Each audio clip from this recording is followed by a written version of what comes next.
Assalamualaikum warahmatullahi wabarakatuh. Alhamdulillahirabbil alamin. Alladzi khalaqal mauta wal hayata liyabluwakum ayyukum ahsanu amala wa huwal azizul ghafur. Asyhadu an la ilaha illallah wahdahu la syarikalah wa asyhadu anna Muhammadan abduhu wa rasuluh. Allahumma shalli ala Muhammad wa ala alihi wa ashabihi ajmain. Ba'du. Ya wahfilah rahimakumullah. Mari kita awali majelis ini dengan bacaan basmalah. Bismillahirrahmanirrahim. Semoga dengan bacaan basmalah ini Allah senantiasa memberikan keridhaan kepada kita dan kemudahan bagi kita untuk menuntut ilmu, untuk belajar Islam, ya. Karena Islam ini merupakan rahmatan lil alamin. Islam itu merupakan kenikmatan yang terbesar yang Allah turunkan di muka bumi ini. Nah, kita mempelajari Islam itu sebenarnya ingin mengetahui, ya, mengetahui nikmat Allah yang Allah berikan yang terbesar di muka bumi ini, sehingga kita bisa menikmatinya, ya. Jadi Islam itu merupakan kenikmatan, ya. Kita atau manusia nggak bisa bayangkan kalau Allah tidak menurunkan Islam, ya. Maka kita nggak tahu mana yang hak, mana yang batil, ya, mana yang menyelamatkan kita dan yang tidak, ya. Yang haram dan halal, itu semuanya karena Allah menurunkan Islam kepada kita, ya. Dan Islam itu merupakan agama yang sempurna, ya. Kesempurnaan Islam ini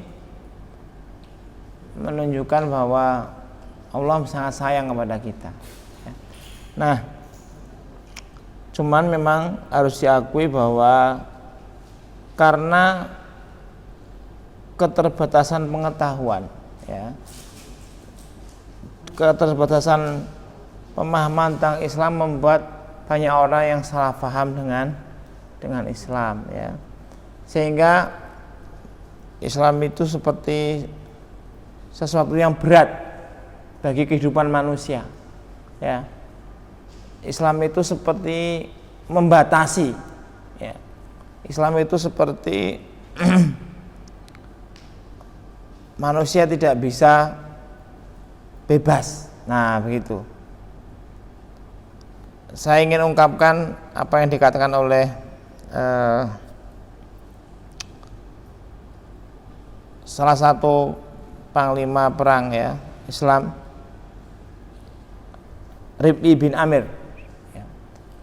Pada waktu dia ditanya oleh Kaisar Romawi tentang sebenarnya apa sih yang kamu bawa, yang dibawa oleh nabimu itu apa, Islam itu apa?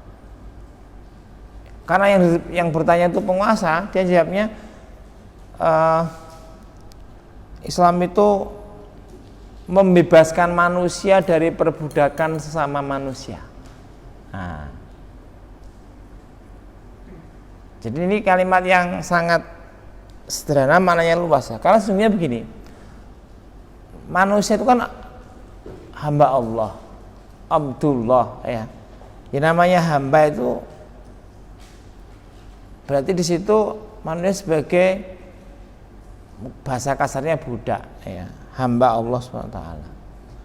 Tapi manusia itu kalau enggak menjadi hamba Allah, manusia menjadi hamba yang lain. Jadi Islam itu membebaskan manusia dari perbudakan kepada sama manusia hanya kepada Allah SWT, ya. Manusia bisa menjadi budak sama manusia, menjadi budak setan, menjadi budak hawa nafsu, ya. Dan itu semuanya sesat, ya. Yang dibenarkan adalah manusia hanya menjadi hamba Allah SWT. Ya, kenapa? Karena manusia ini makhluk yang paling mulia, ciptaan Allah yang paling mulia, sehingga kalau manusia diperbudak, diperhamba oleh selain manusia, yaitu kepada makhluk yang lain, itu merendahkan manusia. Jadi misalnya kalau orang itu diperbudak oleh mistis misalnya ya, dia mau melakukan apa saja untuk hal-hal yang tidak atau yang di luar ya, di luar syariat Islam, ya berarti dia sudah menjadi budak itu ya. Jadi sebenarnya Islam itu memerdekakan. Nah, cuman kenapa orang menganggap Islam itu memenjara? Nah, gitu. Nah, coba nanti menjadi ruang bersama kita ya. Islam itu memerdekakan, membebaskan, atau memenjarakan.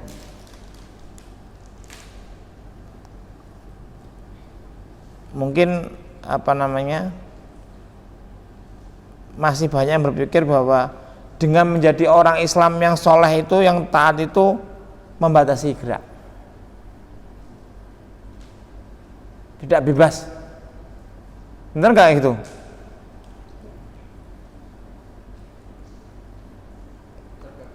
Apa? Terkekang. Nah, terkekang. Apa artinya bahwa Islam itu membebaskan? Bukan mengekang. Kan itu tadi perkataan Panglima. Islam itu agama kemerdekaan, bukan pengekangan. Sepakat nggak ini?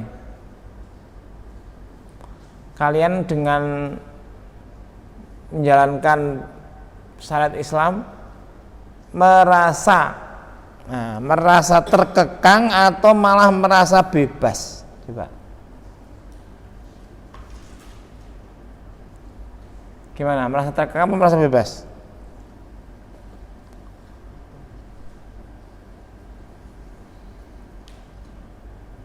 Orang yang mau mabok suka-suka dia, mau main judi suka-suka dia, mau berzina suka-suka dia, mau mencuri suka-suka dia. Seorang muslim mabok nggak boleh, mencuri nggak boleh, berjudi nggak boleh, berzina nggak boleh. Apakah kebebasan diukur dari situ?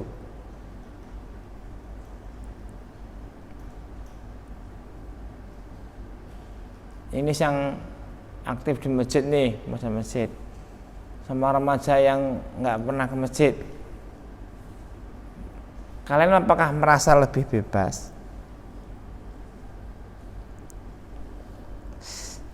Gulu-gulu cengeng. Nggak tahu nih. Nah, jadi makna kebebasan itu apa sesungguhnya? Nah, kan gitu. Ada yang berpendapat, monggo jujur ini, aktif di masjid, remaja masjid merasa bebas atau merasa terkekang apa-apa ora oleh? Nah.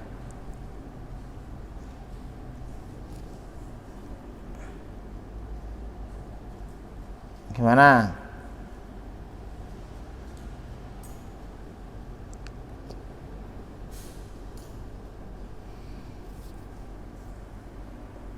Kalau yang dirasakan apa yang dirasakan?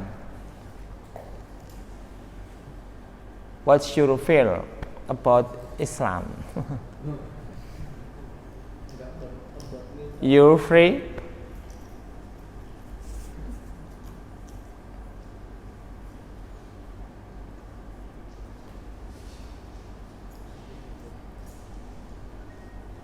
Saya kasih contoh. Ini ada yang ngerokok nggak ini? Nggak ada ya? Nggak ada. Orang merokok itu mungkin kalau di masjid jarang ya orang yang merokok ya. Mungkin ada yang malu, ada yang apa gitu. Sementara ada yang masih remaja merokok itu. Waalaikumsalam, enggak Mbak.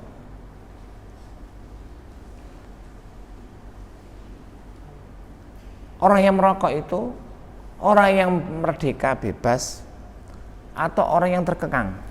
Saya mau tanya.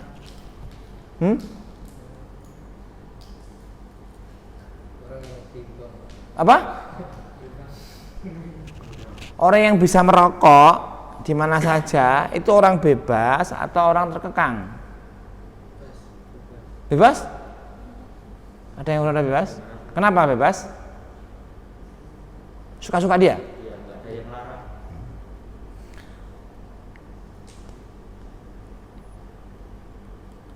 Kalau orang yang biasa merokok nggak merokok gimana rasanya?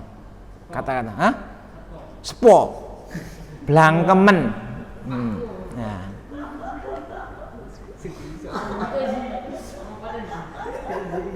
Kok ketawanya seperti tersinggung gitu. Orang yang merokok, yang candu merokok itu malah orang nggak bebas. Orang itu terkekang oleh hawa nafsunya. Itu yang disebut dengan candu, kecanduan. Yang bebas itu orang rokok, orang masalah. Coba kita memaknai kebebasan yang semu apa yang sejati. Karena sesungguhnya ya, manusia itu tidak mungkin bebas dalam makna yang benar-benar terikat, lepas dari ikatan apapun. Itu tidak mungkin. Karena apa? Manusia itu makhluk sosial, ya kan? Nggak bisa hidup sendiri. Di dalam kehidupan kita ini banyak peran, ya. Entah manusia, makhluk hidup yang lain, atau alam semesta. Jadi kalau ada orang yang merasa bahwa dia bisa berbuat suka-sukanya, tapi sesungguhnya pada hakikatnya dia itu malah terkekang oleh sesuatu, ya, sesuatu yang tidak mulia. Contoh orang merokok, kecanduan rokok itu. Nah, orang merokok orang penak ini, dia malah dalam tanda kutip diperbudak oleh rokoknya. Orang kan nggak judi, resah gitu ya. Orang nggak mabok, stres, ya. Ada tuh orang nggak mabok itu stres, ini mabok gitu ya. Bisa menghilangkan, katanya bisa menghilangkan masalah. Nah, gitu ya. Dulu di Solo itu kan ada yang trek-trekan tuh loh ya. Trek-trekan itu sekarang nggak ada lagi. Dulu waktu sekitar tahun 99, 2000 itu masih. Jadi trek-trekan itu gini. Di motor sama motor, ya kan? Di titik ini ada botol. Balapan dari arah yang berbeda ngambil botol ini. Ya pernah terjadi jeder mati ya ada. Tapi itu dilakukan terus tiap malam minggu. Nah, anak-anak ini, ya semua kalian ini berani gini apa? Mabok dulu. Orang mabok orang mungkin wani. Nah, kebebasan apa yang dimaknai dari situ? Ini bukan kebebasan ya. Itu diperbudak oleh hawa nafsu. Ya. Nah, sekarang sama-sama menjadi seorang hamba, sama-sama menjadi budak. Lebih mulia mana menjadi hamba zat yang paling mulia? Yang paling mulia ya kita menjadi anak buahnya bos besar ya toh. Siapa bos yang paling besar? Allah SWT, ya kan? Misalnya kamu sama manusia aja, kamu kerja di mana? Oh di si A. Wah si A ini kekayaannya 1 miliar. Wah saya kerja di B, kekayaannya 1 triliun. Keren mana? Nah, keren yang lebih kaya kan? Perusahaan lebih besar kan gitu ya. Nah ini kalau kita menjadi hamba Allah, ya. Berarti kita menghamba kepada sesuatu yang zat yang sangat mulia, yaitu Allah SWT. Mulia mana Allah dengan hawa nafsu? Mulia mana Allah dengan setan dan sebagainya? Ya, jadi sesungguhnya berislam itu adalah kita memerdekakan diri kita dari ikatan-ikatan lainnya hanya kepada Allah SWT. Ini yang sesungguhnya mulia, sesungguhnya bebas gitu ya. Jadi manusia tidak terkekang oleh, misalnya gini, ada loh manusia yang terkekang oleh ambisi, ya, terkekang oleh ambisi. Ambisinya itu kemudian menjadikan dia melakukan apa saja, ya. Ini juga ada yang karena ambisinya anaknya ditinggal, istrinya atau suaminya ditinggal, ada yang kayak begitu. Itu kan ambisinya. Dia dapat apa kalau begitu kan? Bukan kebahagiaan yang sejati. Nah, jadi Islam agama keselamatan ya. Ini terakhir ini kan ya kemarin ya. Keselamatan itu artinya apa?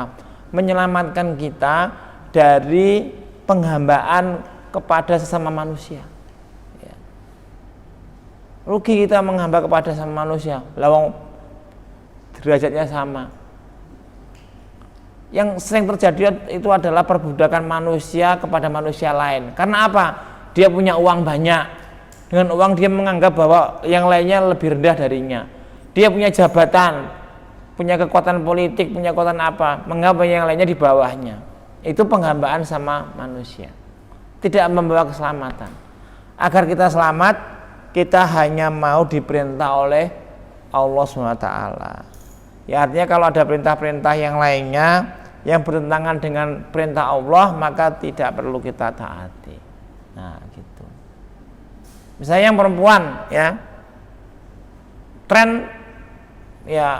mungkin tren terkini adalah model pakaian apa itu ya. Ya kita lihat kalau dia menentang atau tidak sesuai dengan perintah Allah, ya untuk apa kita mengikuti tren itu ya selama tidak melanggar hijab sesuai perintah Allah dan Rasulnya, ya kita ikuti. Orang melihat bahwa orang pakai hijab itu seperti wah terbatasi, perempuan muslim ini terbatasi, ya harus nutup aurat, harus apa segala macam. Ya sekarang tergantung sudut pandangnya kan gitu. Mana yang lebih bagus ya ditutupi atau tidak ya kalau mau debat aja ya gampang ya, sesuatu yang mulia pasti dibungkus yang lebih bagus, lebih rapat. Kalau yang murah-murah mah diumbar kan gitu. Itu kalau mau debat kusir ya. Tapi di atas semua itu ya menutup aurat itu adalah perintah Allah ya dan Rasulnya. Kita mencari keridhaan Allah dan Rasulnya, itu yang terpenting. Jadi karena perintah Allah dan Rasulnya ini membawa kepada keselamatan, ya silmu ya keselamatan. Baik, yang terakhir yang kelima yaitu salmun. Salmun artinya perdamaian, ya.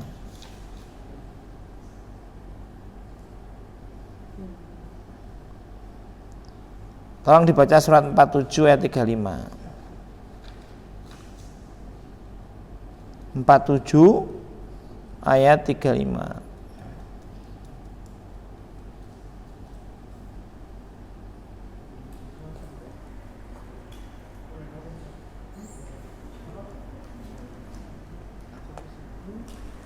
Kok sesuai adem ya? Enggak, ini lantainya. Lantainya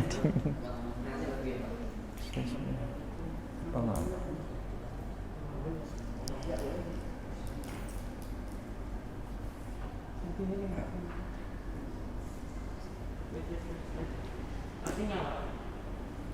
Iya, silakan.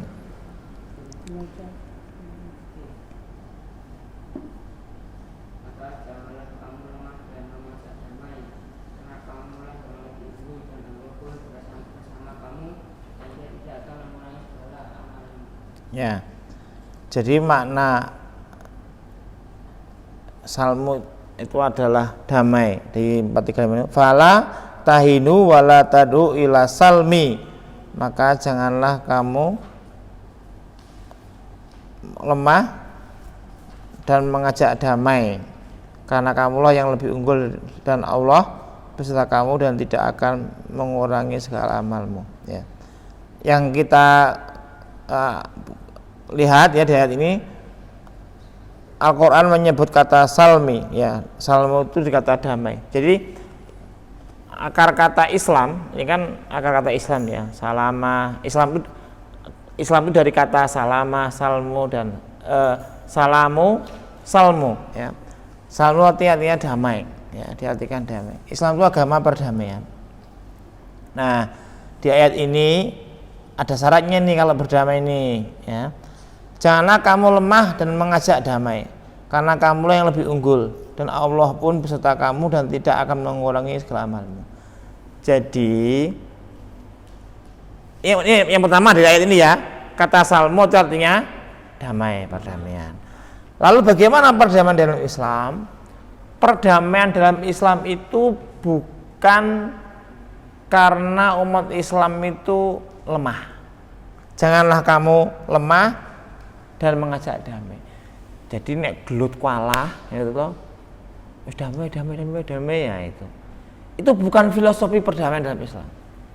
Jadi perdamaian dalam Islam itu adalah ketika umat Islam itu menang. Jadi ketika perang kita menang, lawannya mengajak damai, nah kita terima perdamaian.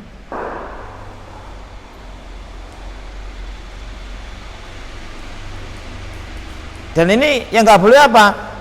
Kamu lemah dan mengajak damai. Artinya kamu kalah itu dalam Islam nggak ada. Paham ya? Jangan kamu merasa lemah dan mengajak damai. Itu nggak boleh. Loh, kok nggak boleh lemah dan mengajak damai? Oh berarti nggak ada kamus lemah di Islam itu. Kalau perang harus menang. Jadi kalau misalnya sekarang ini ya di Palestina waktu berdamai dengan Yahudi ya, dengan Zionis, pada saat itu posisi umat Islam lemah, ini nggak boleh ya. Kalau damai dalam kondisi lemah itu jadi terjajah. Nah, itu namanya terjajah. Tapi kalau menang ngajak damai itu memberikan kasih sayang kepada semua umat manusia sebagai rahmatan lil alamin. Apa maksudnya ya? Jadi syarat damai dalam Islam, perdamaian dalam Islam kepada orang-orang non muslim itu adalah ya kita harus superior. Nah, jangan damai karena kita memang kalah ya. Kalau kita kalah gimana ya, berjuang ya, berjuang sampai menang, jangan sampai kalah. Nah, karena apa? Biasanya kalau perdamaian ketika umat Islam itu lemah, itu nilai-nilai Islam yang dihilangkan. Nah, ini nggak benar ya. Jadi kita boleh berdamai dengan non muslim, akan tetapi akidah Islam, syarat Islam tidak boleh tergadaikan. Jadi misal begini ya, ini kita bekerja ya, yang paling gampang lah ya. Wah, ini di perusahaan ini disyaratkan perempuan harus kelihatan telinganya misalnya gitu ya. Wah, ini saya butuh pekerjaan ini, dah damai aja lah, berdamai dengan peraturan, akhirnya lepas hijab misalnya. Ini nggak boleh ya. Jadi berdamai itu nilai-nilai Islam tidak boleh dikurangi, akidah Islam tidak boleh diganggu, itu berdamai. Tapi kita menghormati, nah kalau berdamai itu kita menghormati agama lain, karena nggak boleh ada pemaksaan. Ya, jadi misalnya nih di satu organisasi, di organisasi remaja misalnya, ya, atau kepemudaan. Kalau yang kita dengan pengajian non muslim nggak ikut, ya boleh, itu namanya berdamai, ya. Boleh nggak ikut karena dia bukan Islam, ya, itu namanya berdamai. Paham ya? Jadi berdamai dalam Islam itu nilai-nilai Islam harus superior, harus tetap tegak. Ya. Berdamai kok saat Islam dilanggar, ini nggak benar. Ini misalnya nggak ramai sekarang ini ya, tapi saya belum mempelajari detail ya. Katanya tidak boleh mewajibkan menggunakan pakaian keagamaan. Ya sekarang tergantung sekolahannya, no. Kalau itu sekolah Islam, ya ya mewajibkan ya nggak apa-apa orang sekolah Islam, ya kan? Bagi umat Islam. Kalau yang bukan Islam ya nggak apa-apa. Ya. Kalau yang Islam ya kita wajibkan. Itu Islam superior namanya. Ya. Tapi kalau wah nius atas nama toleransi, terus semuanya nggak usah pakai hijab, ini nggak benar. Ya. Namanya perbedaan, ya, persatuan dalam perbedaan itu adalah bukan kemudian menghilangkan semuanya. Namanya menghormati perbedaan itu adalah perbedaan itu eksis dan kita tidak merasa terganggu dengan perbedaan itu. Itu namanya toleransi. Toleransi kabeh, wis iki mergo toleransi kabeh ra ngaji, kabeh ra salat. Lah iki dadi kafir kabeh gitu ya. Nah, perbedaan itu sing Islam salat, sing ora Islam ya ora salat ra apa-apa, nyanyi ora Islam kok kon salat kan gitu. Sing Islam pakai hijab, yang enggak Islam enggak hijab enggak apa-apa. Itu namanya toleransi, perbedaan dan saling menghormati. Nah, kan gitu. Misalnya di kampung ini ada yang Kristen, ada yang ini. Kalau orangnya banyak cukup ya udah sholat bikin tempat ibadah boleh, kan begitu.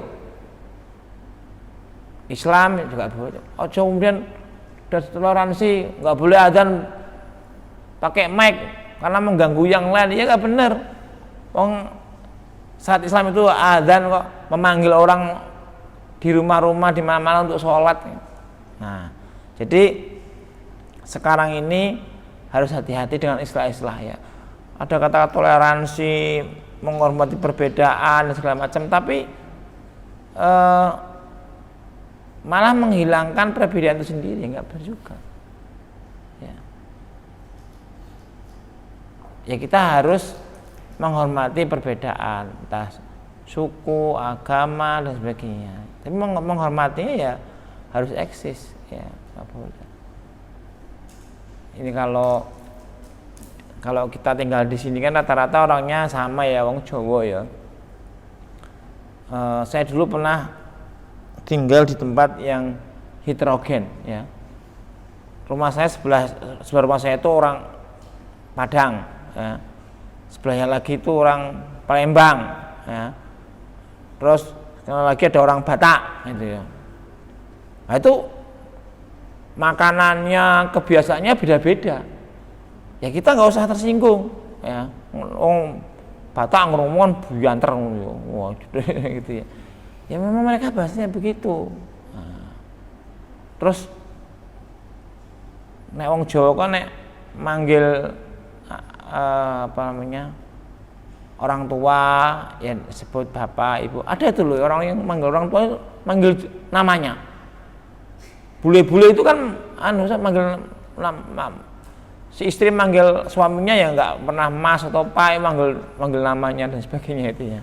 Nah, masalah sopan santun dan sebagainya itu kan kearifan lokal.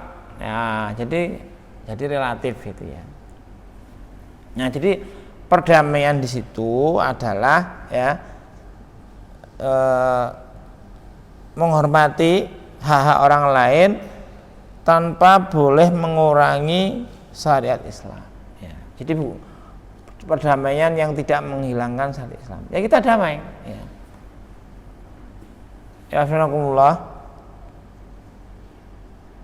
Indonesia ini patut dibanggakan ya, karena penyebaran Islam di Indonesia ini luar biasa dengan perdamaian yang tidak terjadi di negara lain, tempat lain. Ya.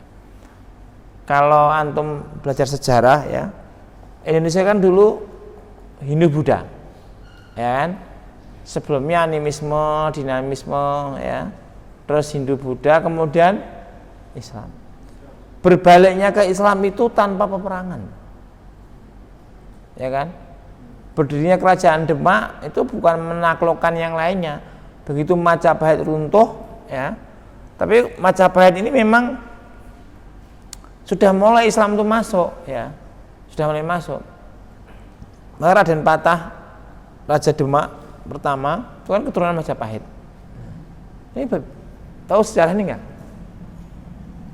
belajar sejarah ya. Nah, jadi berdirinya kerajaan Islam di Demak ya tanpa dengan kudeta segala macam. Karena memang kerajaan Majapahit waktu sudah runtuh ya, dihancurkan oleh Mongol ya, dan perpecahan internal di Majapahit, maka berdiri kerajaan Islam. Ya. Kemudian Islam tersebar di Nusantara. Ya. Ibaratnya Nusantara itu balik Grombyang ya. Dari Hindu Buddha iso Islam kabeh. Ini nggak ada peperangan loh. Luar biasa.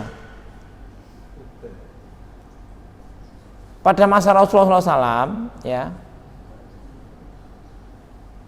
peperangan terjadi itu bukan karena pemaksaan agama ya. Perang Badar terjadi karena apa? Ingat nggak? Ada yang sudah membaca sirah? Perang Badar terjadi karena umat Islam merebut kembali harta yang dirampas oleh orang-orang Quraisy. Ya. Perang Uhud terjadi karena orang Quraisy membalas dendam kekalahan di perang Badar. Ya. Bagaimana Islamnya Makkah dengan Fathu Mekah itu tidak terjadi peperangan karena umat Islam waktu superior ya, Rasul dan sahabat sangat superior. Mereka membawa pasukan ke Mekah, orang Mekah nggak bisa melawan. Dan perintahnya itu nggak ada yang semua penduduk Mekah harus Islam, nggak. Mereka ya ada yang kepaksa ya, ada yang sukarela ya. Perintahnya kan siapa yang masuk masjid selamat ya, masuk rumahnya Abu Sufyan selamat, masuk ke dalam rumahnya selamat gitu. Jadi tidak ada pengusiran atau apa, tidak ada. Jadi Islam itu disebarkan dengan penuh perdamaian. Apalagi di Indonesia ya. Di Indonesia ini dahulu dari Kesultanan Islam menyuruh atau mengirim para dai-dainya untuk dakwah di Nusantara. Bagaimana mereka masuk ke Nusantara? Sambil berdagang. Nah, sambil berdagang. Makanya sekarang encik-encik di Pasar Kliwon tuh berdagang ya, dulu memang sendiri berdagang. Ya. Jadi misalnya ini pengajian nih ya, pengajian gini, udah ngaji suwe toh. Harus kiai ini ya Mas Yasir, Mas Udin udah wayahe dakwah keluar. Nah, tuh di sana di Timika, Papua belum Islam. Ya, silakan Udin besok berangkat ke sana. Dibekali pakaian, gue jual ke sana sambil jualan pakaian ya. Ini barang dagangan. Jadi gitu. Dibawa pakaian satu truk misalnya ya, sambil dagang sambil jualan. Nah, gitu. Dijualan sambil dakwah begitu. Nah, ini Agung nggak mau ke Maroke. Nah, bawa beras, jualan beras sambil dakwah. Jadi para dai-dai dikirim oleh Rasulullah dan para sahabat seperti itu. Mereka berdagang sambil dakwah. Nah, tersebarlah ke Nusantara. Sekarang ini ada beberapa yang begitu ya. Muhammadiyah, Hidayatullah itu mengirim para dai-dainya ke sana ya, ke Papua itu ya.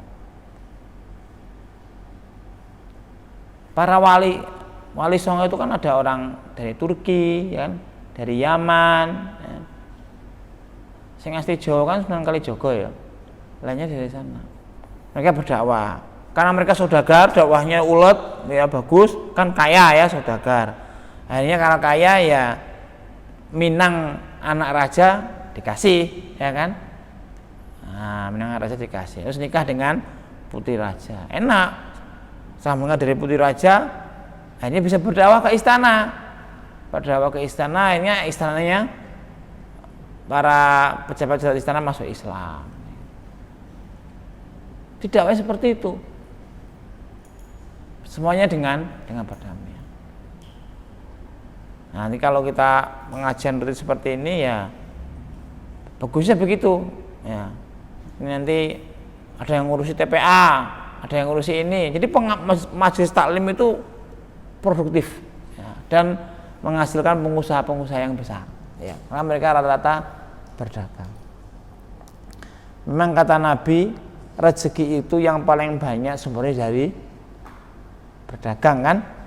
9 dari 10 pintu rezeki adalah dari perdagangan. Nah, jika kalau Nabi SAW apa pekerjaannya? Beternak dan berdagang, ya kan? Nabi sejak kecil beternak kambing ya, kemudian juga berdagang. Sahabat-sahabat utama itu juga berdagang. Kalau Umar bin Khattab beternak, kan? Abu Bakar berdagang kain. Utsman bin Affan berdagang sembako. Abdurrahman bin Auf kabeh dodolan, itu yang paling kaya namanya itu. Nah, semuanya berdagang itu rata-rata. Nah, begitu ya. Berdagang dan mereka sambil berdakwah. Itulah yang dilakukan para dai-dai ya. Kalau di Nusantara dikenal para wali songo. Jadi dengan penuh perdamaian mereka berdagang. Dan melalui dunia bisnis itu menyebarkan nilai-nilai keislaman itu paling gampang, paling mudah kan, hubungan bisnis ya. Jadi kalau hubungan bisnis sudah cocok, udah ini kan bisa ya. Ini saya mau sedikit cerita tentang Turki ya. Tak minum saya ya.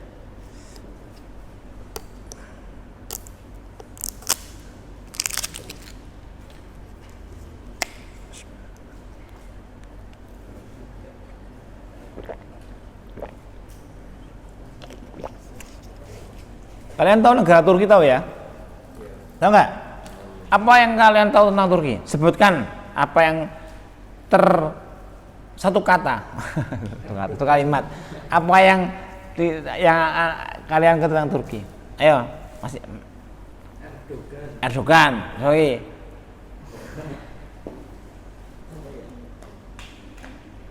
Apa? Yasir? Ersad? Terserah, 2-3 kalimat tentang Turki. Nah. Apa? Membuat? Oh ya, betul. Betul itu. Tuh, Turki banyak ya. Mbak, apa Mbak? Iya Sofia, ya.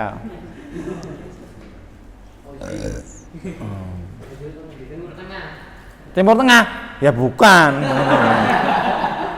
Bukan Middle East itu, Middle East.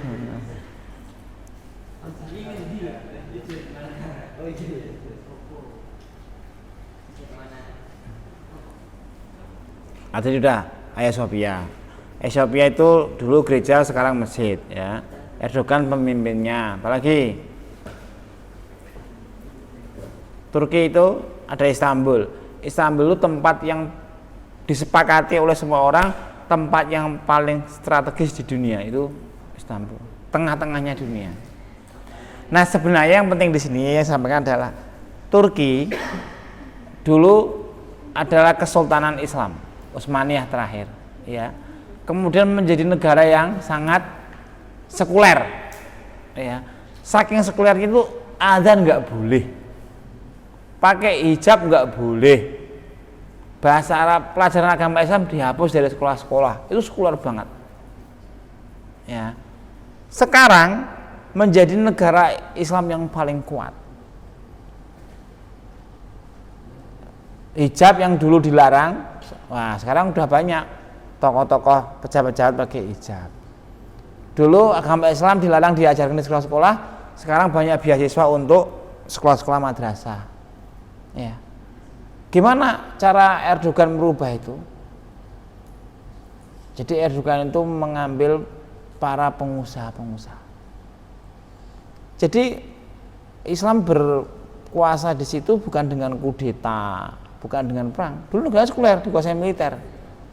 Nah, bagaimana mengubahnya? Mereka memegang ekonomi, menjadi pengusaha-pengusaha. Jadi di Turki itu orang-orang kayanya itu Islamnya baik-baik. Beda dengan Indonesia, orang-orang kayanya Cino-Cino kafir. Orang kenal Islam, lalu repot, ya repotnya itu. Jadi loh, perdamaian di sini kan, maka janganlah kamu lemah dan mengajak damai.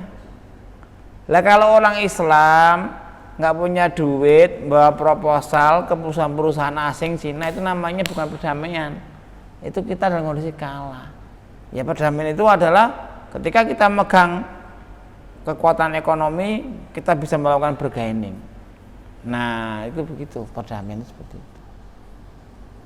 Bagaimana agar perdamaian terwujud? Ya umat Islam harus kuat. Ini nggak mungkin terwujud kalau kita nggak kuat.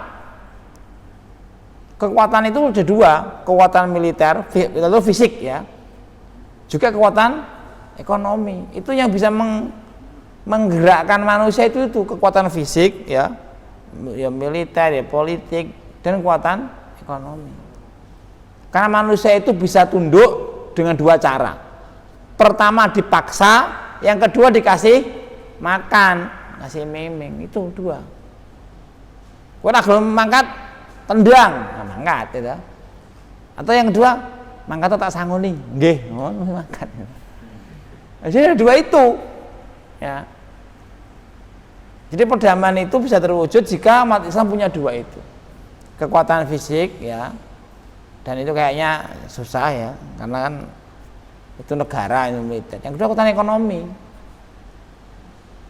Nah, dua-duanya nggak punya ya perdamaian nggak mungkin terwujud. Maka sekarang umat Islam sering dianiaya, dizalimi, terjadi keributan di mana-mana. Karena apa? Umat Islam nggak punya dua itu, kekuatan fisik, ya, militer atau politik atau apa, dan ekonomi semuanya nggak punya. Nah kalau punya kekuatan dua-duanya itu, nah baru itu bisa kuat. Baik ya, udah habis jam 9. Nanti kita mau melanjutkan rapat persiapan Ramadan ya, karena kemarin sudah ditunjuk Pak, kita suruh menyelesaikan kepanitiaan. Jadi materi sampai di sini ya. Inilah akar kata Islam ya, akar kata Islam yang tentu itu menunjukkan makna Islam itu sendiri ya.